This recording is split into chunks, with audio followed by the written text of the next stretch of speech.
Rüyada şömine görmek.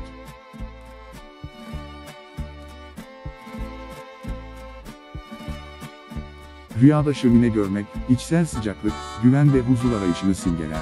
Şömine, evdeki rahatlığı, aile ile geçirilen değerli zamanları ve manevi ısınmayı temsil eder. Yanan ateşin büyüklüğü ve alevlerin canlılığı, rüya sahibinin ruhsal enerjisinin seviyesini, duygusal sıcaklığını ve yaşam motivasyonunu gösterir. Duman veya sönük bir ateş ise, huzur ve enerjide geçici düşüşleri ifade eder. Bu rüya, kişinin yaşamındaki güvenli alanları koruma ve içsel dinginliğe önem verme mesajı verir.